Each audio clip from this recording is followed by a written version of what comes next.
अस्सलाम वालेकुम गाइस, आज हम हॉरर स्टोरी देखेंगे। तो हॉरर स्टोरी शुरू करते हैं।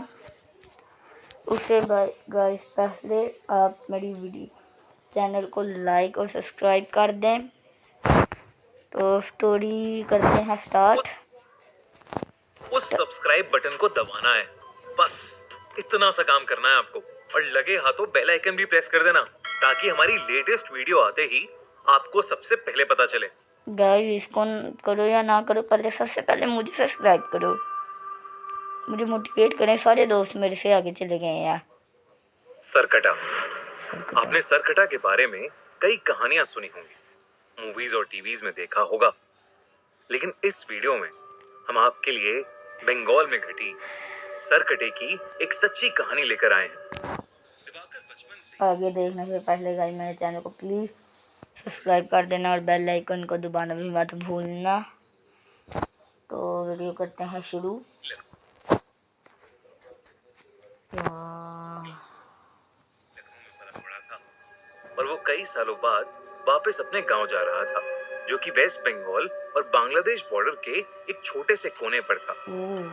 इससे पहले वो अपने गांव सिर्फ बचपन में गया था, लेकिन अपने पेरेंट्स के मरने के बाद अब उसके परिवार में सिर्फ उसकी नानी थी, जिन्हें वो अपने साथ लखनऊ ले जाने के लिए गांव आया था। वो गांव के पास पहुंच तो गया, लेकिन वहां की मेन सड़क बारिश की वजह से खराब हो गई थी। उसने देखा तो पास में ही एक साइन बोर्ड था, जो कि जंगल के रास्ते से उसके गांव की तरफ इशारा कर रहा था। दिवाकर ने वो रास्ता तो ले लिया, लेकिन उसे नहीं पता था कि वो रास्ता लेना उसकी जिंदगी की सबसे बड़ी गलती बनने वाला है। यार शाम ढल रही थी और जंगल का वो रास्ता एकदम सुनसान था। पूरे रास्ते में बस उसके अलावा और कोई नहीं था। कुछ दूर जाते ही दिवाकर को अजीब सा भारीपन लगने लगा और उसे ऐसा महसूस हुआ कि कोई 10 फीट का आदमी एक झाड़ी के पीछे खड़ा उसकी तरफ देख रहा है। दिवाकर को लगा कि झाड़ियों ओ भाई तू जाके अब ना देखी, बंदे का दिल फट जाएगा। वो थोड़ा तेजी से चलने लगा और तभी उसके पैरों के नीचे कुछ आया, जिससे वो लड़खड़ा कर नीचे गिर गया। जैसे ही उसने पलट कर देखा तो उसके रोंगटे खड़े हो गए। वो जिस चीज से लड़खड़ाया था वो चीज कुछ और नहीं बल्कि किसी इंसान का कटा हुआ सड़ा हुआ एक सर था। ये देखते ही दिवाकर वहां जोर से भागा और जैसे तैसे करके उस एरिया से निकलकर अपने घर पहुंच गया। उसकी नानी उसे देखकर बहुत खुश थी और साथ ही हैरान भी। खुश क्योंकि उन्होंने दिवाकर को कई सालों बाद देखा था, और हैरान क्योंकि उसके पूरे कपड़े कीचड़ में सने हुए थे। उसने अपनी नानी को बताया कि वो जंगल वाले रास्ते से आया और उसे वहां एक कटा हुआ सर दिखा। ये सुनते ही उसकी नानी का चेहरा एकदम सफेद पड़ गया। उन्होंने बताया कि वो जंगल का रास्ता गांव में कई सालों से सुनसान है, क्योंकि वहां स्कोंदो काटा यानी सर कटा रहता है। कहते हैं कि उनके गांव में एक लंबा चौड़ा पहलवान लड़का रहता था। एक दिन उसे एक लड़की से प्यार हो गया, और जब उसने उस लड़की से अपने प्यार का इजहार किया तो उस लड़की के परिवार वालों ने उसको बहुत मारा और उसकी बहुत बेइज्जती की। उस दिन के बाद से वो लड़का एकदम पागल हो गया और उसने अपने पागलपन में एक रात उस लड़की को जान से मार डाला। उस लड़की के परिवार वालों ने उसे ये करते हुए देख लिया और उस लड़के को जंगल में ले जाकर उसका सर काट दिया। उन्होंने उस लड़के के सर कटे शरीर को उसी जंगल में छोड़ दिया, और कहते हैं कि तब से सर कटे की आत्मा अभी भी उस जंगल में भटकती है। तो भाई ये गलत बात है ना, सर क्यों काटा? ये तो स्टोरी वाले पे डिपेंड करता है। और वो अपने बदले की आग में जलता रहता है। कहते हैं कि अगर वो किसी को एक बार दिख जाए तो वो उसे भी मारकर सरकटा बना देता है। दिवाकर ये कहानी सुनकर चौंक गया था, लेकिन उसे इस कहानी पर विश्वास नहीं था। उसने अपनी नानी को कहा कि जो उसने जंगल में देखा वो कोई आत्मा नहीं थी, बस एक मरे हुए आदमी का सर था। उसके बाद वो नानी के साथ खाना खाकर सोने चला गया। जैसे ही आधी रात हुई दिवाकर को सोते हुए ऐसा लगा कि जैसे कोई धीमी सी आवाज में उसे पुकार रहा है। उसने उठकर देखा तो उसके कमरे में कोई नहीं था। उसे लगा कि शायद उसकी नानी होंगी, पर जब वो उनके कमरे में गया तो वो गहरी नींद में सो रही थी। उसे ये अपनी थकान का नतीजा लगा और वो फिर से सोने चला गया। लेकिन उसकी आंख लगते ही उसे फिर से वही आवाज सुनाई दी। दिवाकर ने देखा कि वो उसी जंगल में है और उसके ठीक पीछे एक 10 फुट लंबा आदमी खड़ा है और उसके हाथ में उसका कटा हुआ सर है। वही भयानक सड़ते मांस वाला कटा सर जो उसे रास्ते में दिखा था।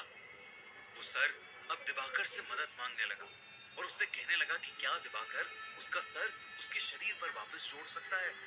पर मदद मांगते ही वो सर कटा बहुत ही भयानक तरीके से हंसने लगा और अचानक दिवाकर की नींद खुल गई। लेकिन जैसे ही दिवाकर की आंख खुली वो कटा सर उसके ठीक सामने हवा में तैर रहा था और वो कटा सर वैसे ही भयानक तरीके से हंस रहा था। दिवाकर के होश उड़ चुके थे लेकिन वो अपने बिस्तर से हिल ही नहीं पा रहा था। वो डर के मारे जोर से चीखा और तभी उसकी नानी उसके कमरे में आई और उन्होंने कमरे की लाइट्स ऑन कर दी। लाइट्स ऑन करते ही वो कटा सर वहां से गायब हो गया। जब नानी ने उससे पूछा कि उसे क्या हुआ है तो दिवाकर ने अपनी नानी से कहा कि उसने बस एक बुरा सपना देखा है। उस रात दिवाकर सो नहीं पाया। उसने गांव वालों से उस सरकटे के बारे में कई किस्से सुने जिसमें से एक किस्सा ये भी था कि वो सरकटा लोगों से अपने सर को जोड़ने के लिए मदद मांगता है और अगर किसी ने उसका सर जोड़ दिया तो वो पूरे गांव का विनाश कर देगा और जो लोग उसका सर जोड़ नहीं पाते वो उन्हें मारकर अपने जैसा सरकटा बना देता है। उस रात जब दिवाकर अपने कमरे में सोने के लिए गया तो उसने देखा कि खिड़की के बाहर एक अजीब सा लंबा सा शॉल ओढ़े खड़ा है। वो देखते ही दिवाकर घबरा।